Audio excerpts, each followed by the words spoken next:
darkness, my old friend. I've come to talk with you again.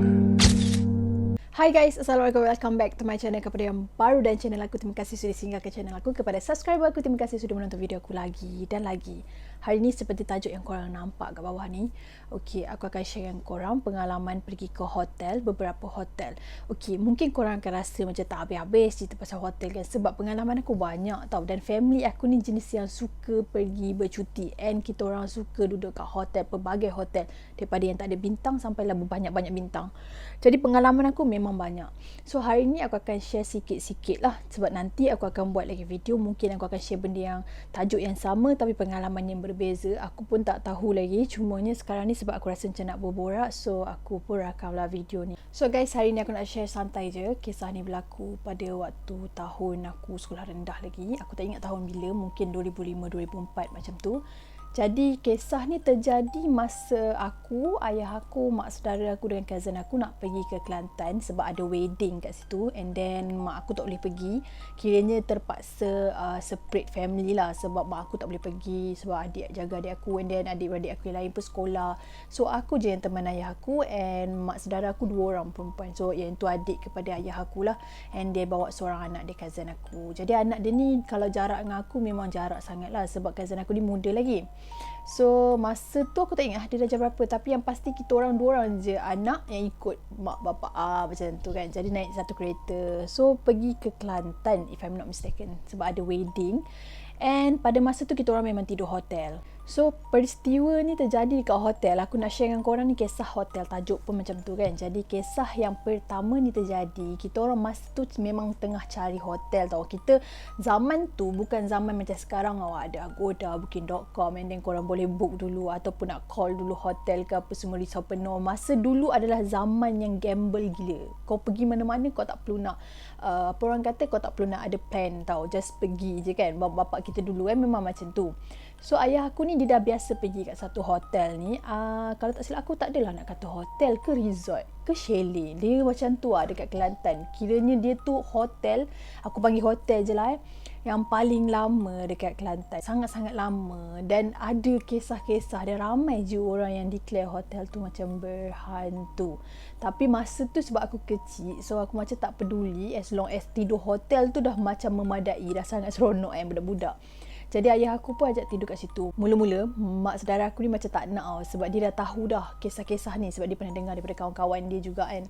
So dia macam ragu-ragu dia tanya kat ayah aku, dia panggil ayah aku Yub kan, sebab ayah aku ni orang Perak. So dia kata, Yub, betul ke nak duduk kat hotel ni semua kan? Tapi ayah aku macam betul lah kan. Lagipun tak ada pilihan sebab hotel tu yang paling dekat dengan rumah yang nak pergi wedding tu, and hotel tu jugalah yang macam ada kekosongan. Kalau nak cari yang lain, di tengah-tengah bandar. So dia orang lebih prefer untuk duduk kat hotel tu lah. Dia sebenarnya bukan hotel tau, dia bukan hotel yang satu macam tu, dia lebih kurang macam chalet juga tak silap aku. Tapi yalah aku sebut hotel je kan untuk mudahkan percakapan aku. Okay, so dapatlah satu bilik ni. Okay, hotel ni nak ceritakan betapa lamanya. Okay, TV tu of course lah, TV style macam petak dulu tu kan, ada area tu. Lepas tu katil ada 2 lah. So mak saudara aku ni tidur satu katil, 2 orang mak saudara aku ni, and then ayah aku and aku tidur satu katil. Lepas tu hotel dia ni toilet memang biasa je, and aircon dia dekat bahagian bawah. Kalau korang perasan, ada beberapa hotel yang sangat-sangat vintage yang zaman-zaman dulu ni, aircon dia dekat bawah. And aircon dia bukan aircon macam zaman sekarang tau, dia macam yang ada petak and then garis-garis je yang aircon keluar kat situ, faham tak? Jadi aircon dia macam tu. And then masa tu first masuk tu kan, sebab masa tu kan aku kecil lagi, tapi masa tu aku dah macam kenal lah benda-benda yang pelik-pelik ni, semua benda-benda yang menyeramkan ni adalah hantu kan masa tu. Jadi waktu tu masuk je hotel tu, aku macam ada bau satu yang tak berapa best, tapi aku tak adalah kecoh sebab masa tu aku budak-budak. So aku macam okey je kan, pergi tengok toilet, ambil towel. Tu kerja aku lah, aku akan duduk hotel. Benda yang pertama yang aku akan buat, aku akan grab dulu towel yang ada tu, sebab aku memang tak bawa towel. Kan first aku masuk tu aku dah cakap dah ada bau busuk. Lepas tu kan dekat aircon tu, bila bapak aku on je, ada banyak gila ulat-ulat sampah. Korang tahu tak ulat yang putih-putih kecil tu kan? ada banyak sangat kat aircon tu. Dia jatuh daripada aircon tu. And bila bapak aku buka tu kan, macam lagi banyak mana. Lepas tu aku pun panggil lah kat ayah aku. Aku cakap, ayah ada ulat banyak sangat kan. So ayah aku pun kata, benda apa ni, kira banyak sangat ni kan. So ayah aku macam mana, sebab hotel-hotel memang tak ada penyapu tu, penyeduk apa semua kan. Memang korang tak boleh nak clearkan benda tu sendiri. Lepas tu mak saudara aku ni cakap lah, pergilah beritahu kat reception. So nak sampai ke hotel tu kena jalan sikit. So dia punya lobby reception tu kat depan belah sana. Jadi diorang ni sebab dah malam, tak ada siapa lah yang nak pergi. So ayah aku cakap, tak apalah, biarlah kat situ, kita pun tak lalu kat situ kan, biar je kita tidur kan. Jadi start pada tu aku dah rasa macam tak selesa, sebab aku asyik nak terpandang je dekat bahagian aircon tu tau. Sebab aku dah tahu dah ada ulat tu. Sebab jenis aku memang takut serangga-serangga, ulat-ulat kecil-kecil halus tu. Memang aku geli and takut sangat. So aku akan memang alert kat bahagian tu. Malam tu dalam pukul 12 ke atas macam tu, aku tak boleh tidur tau. Lepas tu aku ada dengar suara tangisan menangis tau, macam tu dekat dalam toilet. Sebab katil aku, ni katil ayah aku dengan aku tidur, katil mak saudara aku dengan cousin aku semua tidur tu. So dia jarak macam ni, tepi ni dinding, terus toilet tau. So daripada toilet tu lah suara tu datang. Dia taklah menangis macam teresak-esak, dia cuma macam macam tu. Dia memang suara, susahlah aku nak cakap kat korang. Dia bunyi suara macam tangisan, tetapi tangisan yang berlagu. Boleh bayang tak bunyi macam mana? Mungkin korang pernah terdengar suara-suara bunyi jenis yang macam tu. Dia lain daripada suara-suara, contoh kalau orang sekarang ni gelarkan adalah macam pontianak mengilai apa semua tu kan. Lain, berbeza. Dan peristiwa ni memang aku ingat sampai sekarang bunyi tangisan tu, sebab itu adalah peristiwa yang terawal aku dengar suara-suara yang macam menakutkan waktu aku start boleh nampak benda-benda ni semua. Lepas tu aku pun macam kejut ayah aku. Lepas tu ayah aku ni memang tidur nyenyak. Dia drive kereta, dia memang penat lah. Lepas tu dia kata tidur tak ada apa. Aku nak pergi toilet tau. Aku macam, masa tu memang aku budak-budak. Aku macam penuh dengan rasa takut tau. Aku tengok mak saudara aku pun nyenyak tidur. Lepas tu aku pergi dekat bahagian aircon tu. Bunyi macam, alamak bodohnya yang aku pergi tengok kat aircon tu. Kenapa kan? Mesti korang akan rasa macam tu kan. Dah benda tu berbahaya, kenapa nak pergi? Tapi masa tu macam aku cakap lah, aku budak-budak. Aku tak fikir apa-apa. Cuma aku tahu masa tu aku nak pastikan yang ulat tu tak datang dekat dengan aku. Aku nak pastikan keadaan tu selamat. Itu fikiran aku pada masa tu. Jadi aku pergi ke aircon tu kan, aku tengok ulat-ulat tu dah tak ada, memang bersih. Lepas tu aku macam fikir, kat mana dia merayap sampaikan tahap dekat situ memang dah clear langsung kan. Aku pun pergi balik kat katil aku. Aku sebenarnya nak kencing tau pada masa tu, tapi sebab aku takut, aku dengar suara tangisan tu memang dalam toilet. Tapi mujurnya dekat situ toilet pintu memang tutup. Jadi aku pun nak pergi kat katil balik, nak kejut ayah aku nak suruh teman pergi tandas kan. Lepas tu bunyi macam bunyi macam benda jatuh tapi tak berapa kuat. Rupa-rupanya bila aku pandang balik dekat bahagian aircon tu, ulat-ulat tu jatuh lagi daripada aircon tu. Dia memang bunyilah jatuh. Lepas tu bila lagi aku tengok benda tu lagi banyak sampai kan dia macam seolah-olah macam benda tu banyak macam segumpul. Macam tu lah, macam rapat-rapat dia jatuh terus daripada lubang aircon tu. Aku terus takut, aku buat macam nak pura-pura tidur lah kan. Lepas tu memang aku tak boleh tidur malam tu. Sampai nak dekat subuh, aku kejut ayah aku bangun. Aku cakap ayah aku nak pergi tandas. Lepas tu ayah aku pun bawa lah aku pergi tandas. Dia tak adalah bawa macam mana, dia tunggu aku kat depan pintu tu kan. So aku pun kencing. Masa tu baru tak ada suara tangisan tu. And pada masa tu aku memang takut sangat-sangat, sebab itu adalah suara yang pertama aku dengar jelas nyata selama aku nampak benda-benda macam tu. And masa dulu macam aku pernah share kat korang, masa aku kecil-kecil memang tahap ketakutan aku tu tinggi tau. Walaupun benda tu tak kacau, walaupun benda tu macam just ketuk-ketuk macam tu pun, aku memang sangat-sangat takut. And aku pun cerita ke ayah aku. So masa lepas kejadian tu, kita orang dah check out, kita orang duduk semalam je. Masa on the way nak pergi ke rumah perkahwinan tu kan, aku pun share lah, aku cakap kat ayah aku. Lepas tu ayah aku pun macam berborak-borak juga dengan mak saudara aku, tapi dia macam tak terlalu detail. And sekarang ni aku tak tahu ada orang ingat lagi ke tak kisah tu. Tetapi memang mak saudara aku cakap sebelum ni pun kawan dia pernah duduk kat situ pun, hotel tu memang something wrong lah. Dia memang macam suka mengganggu. Sebab hotel tu memang jarang orang duduk tau. Sebab dia terlalu lama. Masa pembangunan hotel tu, maksudnya masa zaman kegemilangan dia tu awal-awal je. Lepas pertengahan kan banyak lagi hotel-hotel dibangun. So hotel ni dah jadikan hotel lama dan mungkin masa tu dia punya sale pun macam turun naik and dia pun dah on the way nak tutup macam tu lah lebih kurang. So memang hotel tu kurang pengunjung, sebab itulah dia macam keras sikit.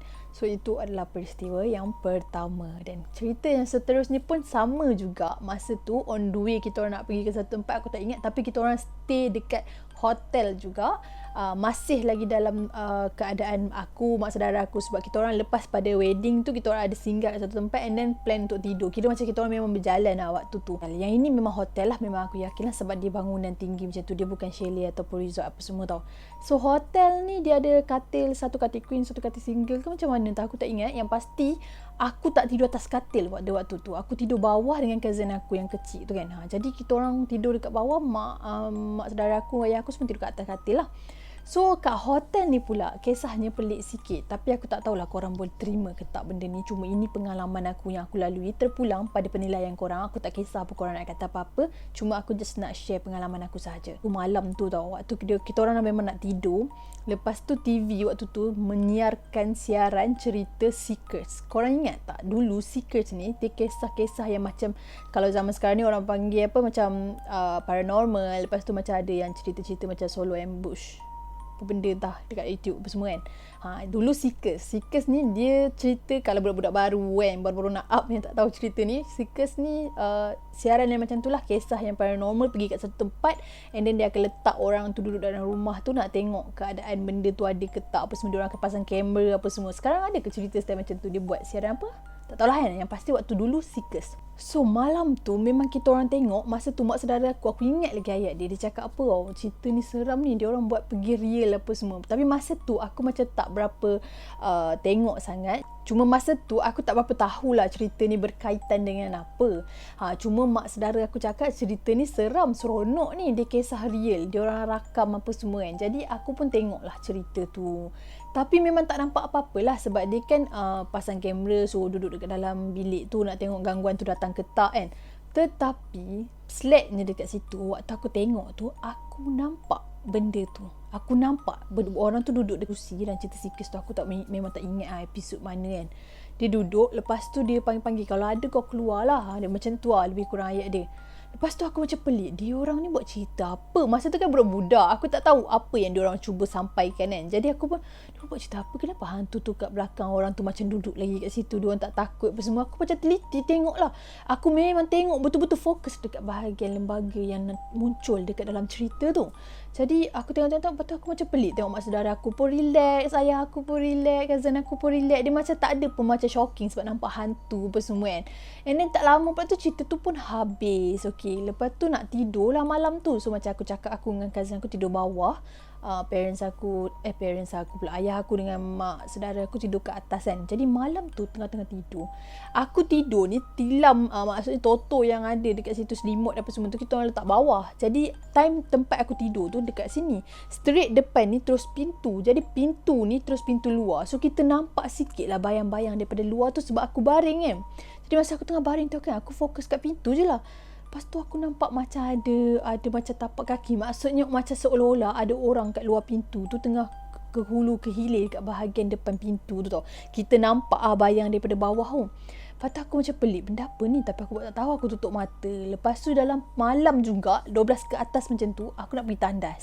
Malam tu. So aku kejut ayah aku tak bangun. Aku pun pelan-pelan pergi sendiri kat toilet.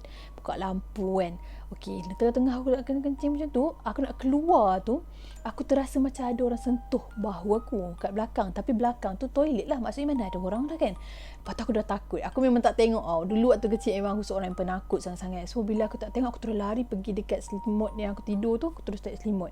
Lepas tu pelan-pelan bunyi macam tapak kaki. Lepas tu aku macam terdengar, tapi aku tak nampak apa-apa tau. Lepas tu aku tutup mata. Aku memang menggigil-gigil, ketakutan jugalah pada masa tu. Lepas tu tak ada lama tu kan, bunyi macam pop kuat gila kan. Lepas tu aku pun macam terbangun. Aku tengok pintu tu lah kat depan.